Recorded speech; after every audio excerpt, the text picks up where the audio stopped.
WWE selalu dikenal sebagai organisasi yang lebih mengutamakan para pegulat raksasa. Ini wajar aja, soalnya dunia gulat emang suka sama orang-orang besar. Dan WWE tahu cara memanfaatkannya dengan baik. Memang, ada yang dari awal nggak bagus, tapi ada juga yang jadi legenda seperti Andre the Giant. Meskipun WWE sekarang udah nggak terlalu fokus sama pegulat super berat, sosok monster besar di perusahaan ini selalu berhasil. Dan beberapa bahkan bisa balik lagi setelah karirnya sempat turun. Lihat aja Braun Strowman. Tapi kadang, WWE berhasil bikin monster yang berpotensi malah jadi lelucon. Ada yang kayak Giant Gonzalez, yang dari awal emang gak bakal sukses, tapi ada juga monster yang punya semua syarat buat jadi nama besar, tapi malah dirusak sama WWE.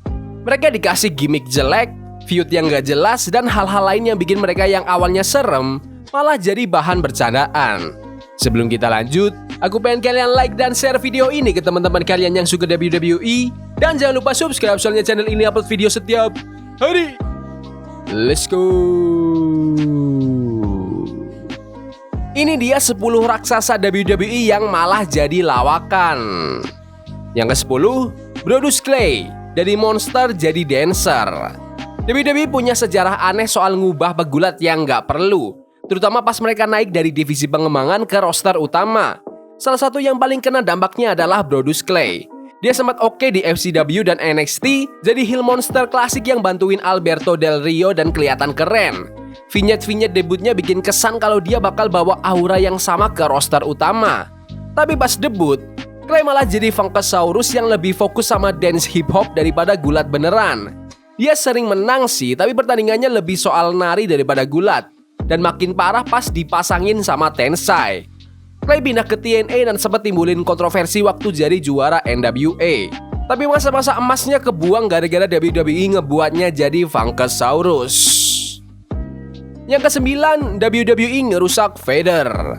Bener-bener gak masuk akal gimana WWE dapat salah satu monster heel terbaik di zamannya, tapi gak ngapa-ngapain. Gak bisa diremehin betapa hebatnya Vader di Jepang dan WCW sebagai juara dunia. Dia besar, kuat, dan benar-benar brutal. Jadi dia harusnya bisa jadi juara di WWE. Awalnya dia mulai dengan oke, berfeud sama Shawn Michaels dan kelihatannya bakal naik. Tapi entah kenapa nggak kejadian. Gak sepenuhnya salah WWE sih, soalnya Leon White, nama asli Vader, sering jadi musuh terbesarnya sendiri. Tapi ngelihat dia turun derajat, dapat feud yang jelek, sampai kalah feud sama Mark Henry, bikin Vader jadi contoh bintang yang harusnya nggak akan mungkin gagal, tapi malah gagal karena WWE. Yang ke-8, Tensai ngerusak karir Matt Bloom. Masa pertama Matt Bloom di WWE nggak jelek-jelek amat, jadi Prince Albert tag team bareng Test, dan sempat jadi juara Intercontinental. Dia turun pas jadi bagian dari X Factor dan A-Train sebelum akhirnya pindah ke Jepang. Di sana, Bloom sukses besar sebagai Giant Bernard, jadi juara tag IWGP 2 kali dan punya karir keren. Jadi, kembalinya ke WWE harusnya jadi sesuatu yang besar. Sayangnya, gak ada logika di dalam WWE yang ngerubah Bloom jadi Tensai dengan tato aneh dan diperlakukan kayak jobber.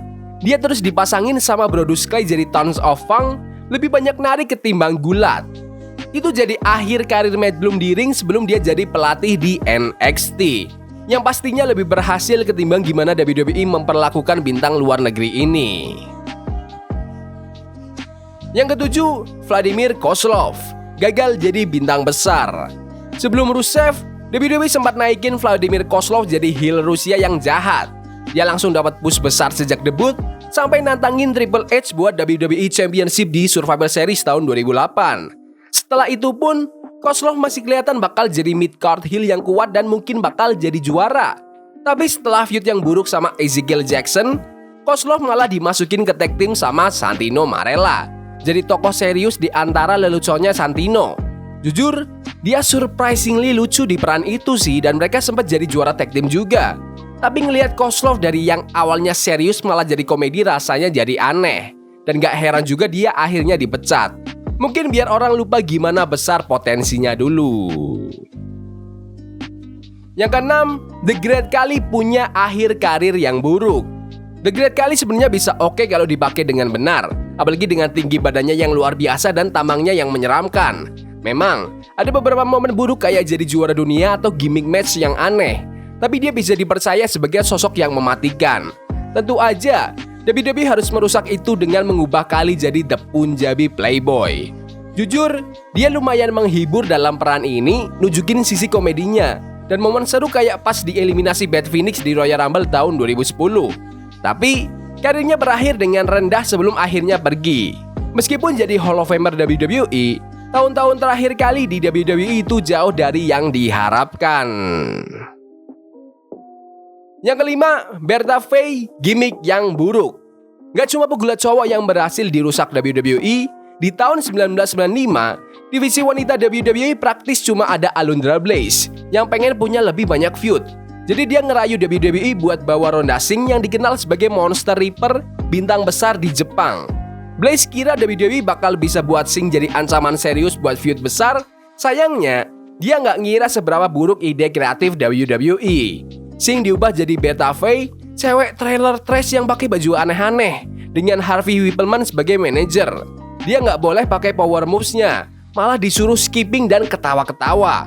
Meskipun sempat jadi juara wanita, pertandingannya itu jelek banget. Gak heran divisi wanita langsung mati setelah ini. Jadi bukti WWE bisa merusak monster cewek sebaik mereka merusak monster yang cowok. Yang keempat, Vizcara. Jadi makin buruk seiring waktu.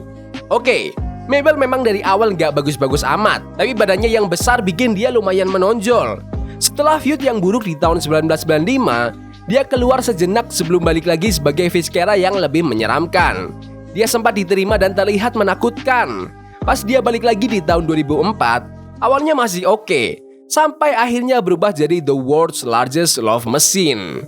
Sekarang, monster besar ini malah jadi tukang goda cewek. Gulat pakai piyama dan ikutan sketsa-sketsa komedi yang konyol. Setelah itu dia berubah lagi jadi Big Daddy V, yang cuma diinget gara-gara suspendernya yang makin nunjukin betapa nggak fit badannya itu. Aneh banget kalau ternyata masa Mabel adalah puncak karirnya dibanding apa yang terjadi setelah itu. Yang ketiga, Earthquake, gempa yang aneh. John Tenta punya masa keemasan di WWE dengan feud besar sama Hulk Hogan dan dijual sebagai monster brutal melawan Jack Roberts. Dia dan Typhon jadi juara tag team sebelum akhirnya jatuh ke pertarungan sumo lawan Yokozuna. Di WCW, dia sempat bergonta-ganti identitas kayak Avalanche dan The Shark, dan akhirnya malah jadi babyface. Di tahun 1998, Tenta balik lagi ke WWE sebagai Golga, salah satu anggota Oddities. Mungkin dia seneng pakai topeng biar gak ada yang tahu siapa dia sebenarnya. Soalnya Oddities cuma jadi lawakan di feud-feud aneh dan Tenta juga gak dikasih perhatian. Dia sempat balik jadi Earthquake di WrestleMania 17, tapi waktu itu udah gak bisa lagi ninggalin jejak buat para fans. Yang kedua, One Man Gang, makeover yang gagal total.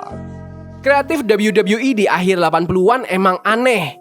One Man Gang dulunya adalah sosok yang ditakuti di berbagai wilayah berkat badannya yang besar dan gimmick geng motornya, lengkap dengan rambut mohawk dan tato. Dia dijual sebagai sosok yang super tangguh dan sempat dapat push. Tapi tahun 1988, WWE ngerasa kalau yang dia butuhkan adalah berubah jadi Akeem the African Dream dengan kostum jelek dan tarian paling aneh yang pernah ada di ring gulat. Dia sempat dapat push lagi tapi nggak terlalu serius. Begitu keluar dari WWE, dia langsung balik ke persona lamanya. Dan yang pertama, The Big Show, sukses tapi berantakan. Mungkin ini bisa diperdebatkan soalnya Big Show punya 23 gelar di WWE, termasuk 7 kali juara dunia. Tapi bandingkan dengan WCW, di mana meski masih kasar, Big Show dijual sebagai monster yang benar-benar menakutkan dan sering ditakuti.